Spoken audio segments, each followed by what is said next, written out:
Hello നമസ്കാരം, welcome to flavour spot. ഇന്ന് നമുക്ക് 10 മിനിറ്റിൽ വെറും 3 ചേരുവകൾ കൊണ്ട് ഉണ്ടാക്കാൻ പറ്റിയ ഒരു ബിസ്ക്കറ്റ് റെസിപ്പി കണ്ടിട്ട് വരാം.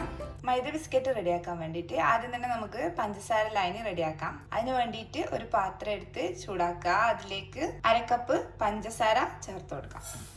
ഇനി ഇതിലേക്ക് അരക്കപ്പ് വെള്ളം ഒഴിച്ചു കൊടുക്കുക.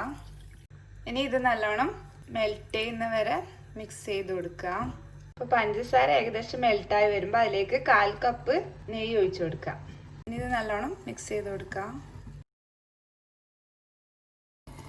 2 മിനിറ്റ് കഴിയുമ്പോൾ ഇങ്ങനെ തിളച്ച് വരുമ്പോൾ നമുക്ക് ഫ്ലെയിം ഓഫ് ചെയ്യാം. ഇനി ഇത് തണുക്കുന്ന വരെ മാറ്റി വെക്കാം. ഞാനിപ്പോൾ ഇത് കുറച്ച് അളവിലാക്കിയിട്ടുള്ളൂ. നിങ്ങൾക്ക് കുറച്ച് കൂടുതൽ വേണമെന്നുണ്ടെങ്കിൽ ഇവിടെ പഞ്ചസാരയുടെയും വെള്ളത്തിൻ്റെയും അളവ് കൂട്ടിയാൽ മതി. ഇപ്പം നമ്മുടെ പഞ്ചസാര ലൈനി നന്നായിട്ട് തണുത്ത് വന്നിട്ടുണ്ട്. ഇനി ഇതിലേക്ക് മൈദ ആഡ് ചെയ്ത് ഒന്ന് കുഴച്ചെടുക്കാം. അപ്പം ഇതിനു വേണ്ടി എത്ര മൈദയാണ് ചേർക്കേണ്ടതെന്ന് നമുക്ക് ആദ്യം തന്നെ പറയാൻ പറ്റില്ല. അപ്പം ഇത് കുഴച്ച് കഴിയുമ്പോൾ നമുക്ക് പറയാൻ പറ്റുള്ളൂ. അപ്പം ഞാൻ കുഴച്ചതിന് ശേഷം അളവ് പറയാം.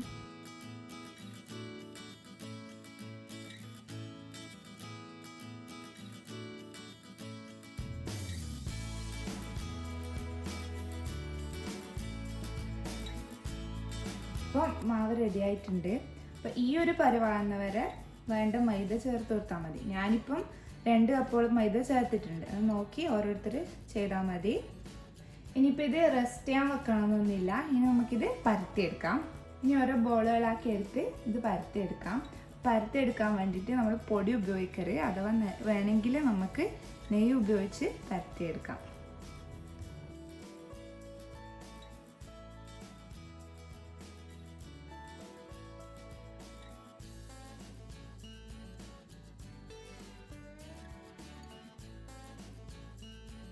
അപ്പം നമ്മൾ പരത്തി എടുത്തിട്ടുണ്ട്. ഒരുപാട് കട്ടി കുറച്ച് പരത്തണ്ട, കുറച്ച് കട്ടി ആവശ്യമുണ്ട്.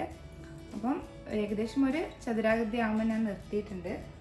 അതുപോലെ എല്ലാ സൈഡും ഒരേ കട്ടി ഉണ്ടാവാൻ വേണ്ടിയിട്ട് നോക്കുക. ഇനി ഇത് സൈഡ്സ് കട്ട് ചെയ്ത് കളയാം.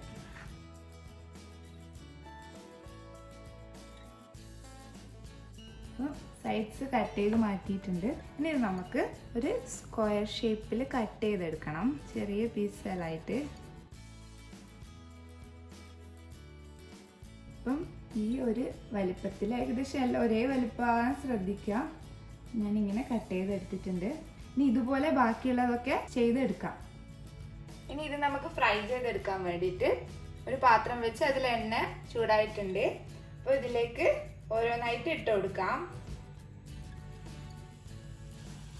നല്ല ചൂടായി വരുമ്പോൾ ഓരോന്നോരോന്നായി ഇട്ട് കൊടുക്കുക.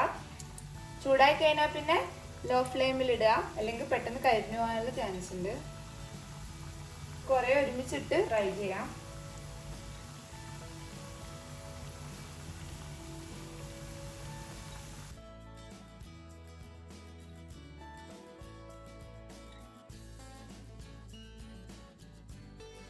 അപ്പോൾ ഒരു ഗോൾഡൻ കളർ ആകുമ്പം തന്നെ ഇത് കോരിയെടുത്ത് മാറ്റാം.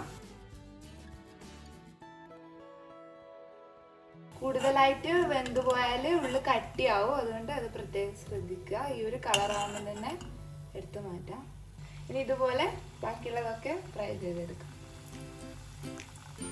അപ്പം വളരെ പെട്ടെന്ന് ഉണ്ടാക്കാൻ പറ്റിയ ഒരു റെസിപ്പിയാണിത്. എല്ലാവരും ട്രൈ ചെയ്ത് നോക്കുക. നമ്മുടെ വീട്ടിൽ എപ്പോഴും ഉണ്ടാകുന്ന സാധനങ്ങൾ വെച്ചിട്ടാണ് നമ്മളിപ്പോൾ ഇത് ഉണ്ടാക്കിയിട്ടുള്ളത്.